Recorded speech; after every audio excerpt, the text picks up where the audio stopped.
Hello? Hey. Jim? Yeah.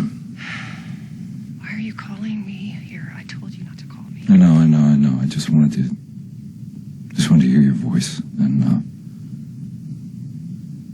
I just want to say that,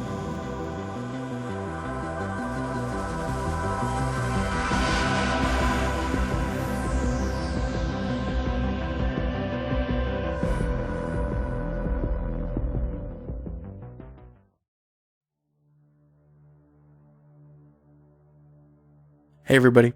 In my quest to understand everything about the Netflix hit Stranger Things, I found evidence that seems to suggest that Chief Hopper is living in a delusional state, and much of what we've seen and heard about his past is not accurate.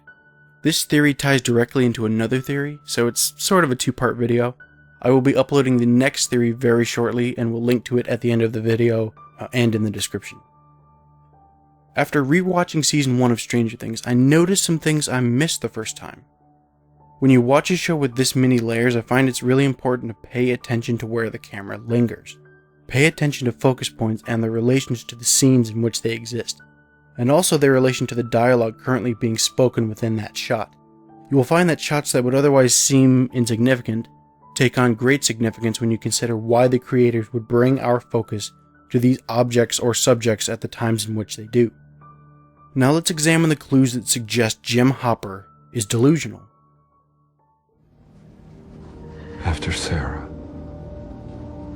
I saw her too, and I heard her. I didn't know what was real. And then I figured out that it was in my mind, and I had to pack all that away. Otherwise I was going to fall down a hole that I couldn't get out of. You're talking about grief. This clip suggests that Hopper gave up hope of ever seeing his daughter again. He buried his pain and did his best to move past it. Now, if you compare Hopper's struggle with grief to the struggle of Terry Ives, you will see that one person seems to be coping with their loss well enough, while the other is not. In fact, Hopper's ability to move past his daughter's apparent death is in sharp contrast to Terry's inability to do the same thing. You could argue that the hole Hopper is talking about in this scene is the very same kind of hole that Terry has fallen into.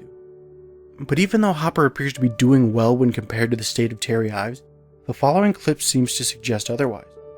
Watch where the camera focuses as Becky Ives says this line. He's a weapon of fighting the commies.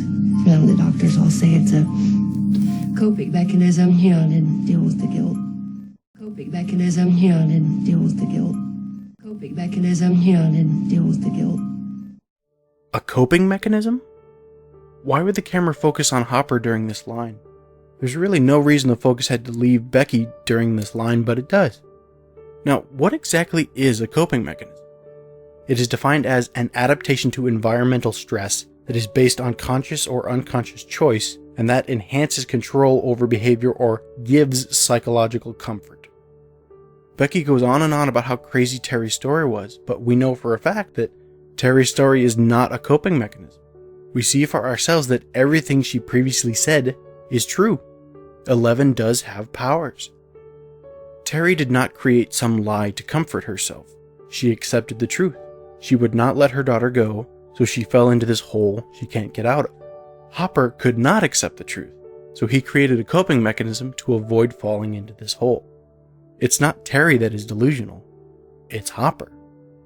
Hopper admits as much when he tells Joyce he had to put away the thoughts of his daughter.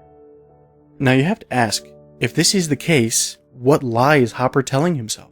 From everything we've seen, his memories are tragic and difficult to consider comforting in any way. Unless you consider for a moment the possibility that Hopper's daughter didn't actually die in the way depicted in Hopper's flashback. What if Hopper didn't see his daughter die at all?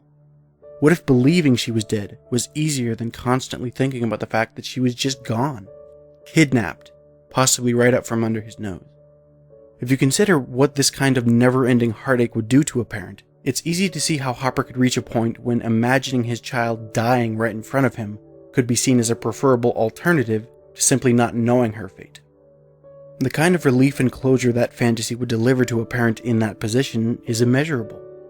It's very reasonable to believe a parent in this situation would crumble, their mind would turn inside out, and by the time all the dust settled and they crawled out of their pit of sorrows, who is to say their mind has any recollection of the actual events that transpired? When both possibilities involve your daughter being permanently gone, why not choose the more bearable alternative? It gives him the closure he needs to function in his daily life.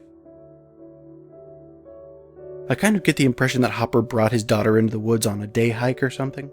Or maybe she was playing in the backyard and she was taken while he wasn't looking. And, a frantic Hopper, unable to find her, spent months and months searching for her, eventually giving her up for lost. In a way, it's like he's never stopped searching for his daughter, and he will continue to do so. Now, I feel like this theory may encompass more than just Hopper's daughter. What if his delusions are greater than just this one lie? What if his mind changed a lot more?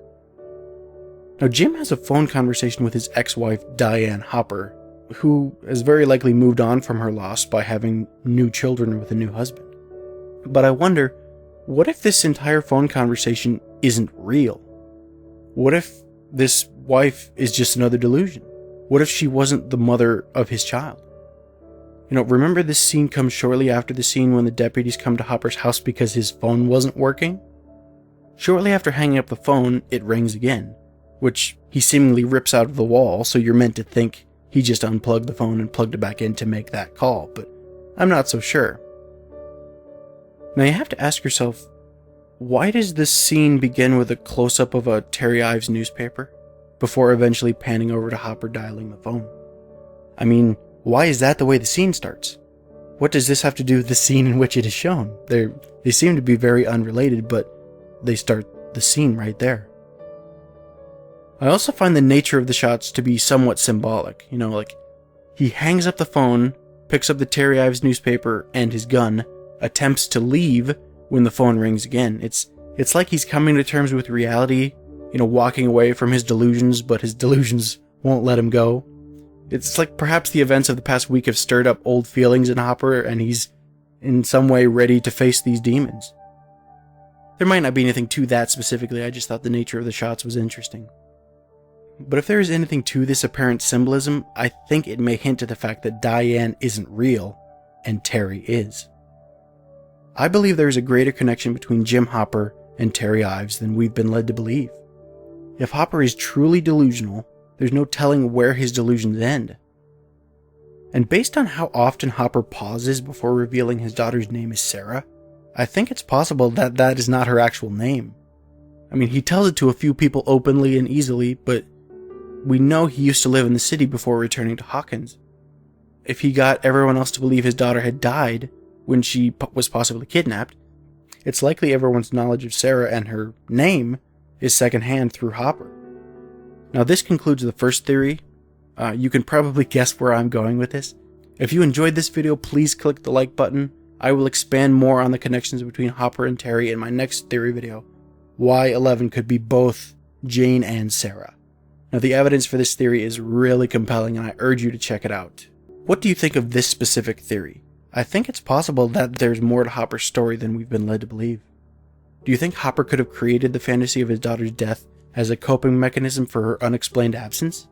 Do you think it's possible that Hopper's daughter didn't actually die in the way shown? Let me know in the comments below, and hit me up on Twitter at Planet Calvin. Let me know what you think. I'm really interested. Be sure to subscribe for more content like this, and thanks for watching.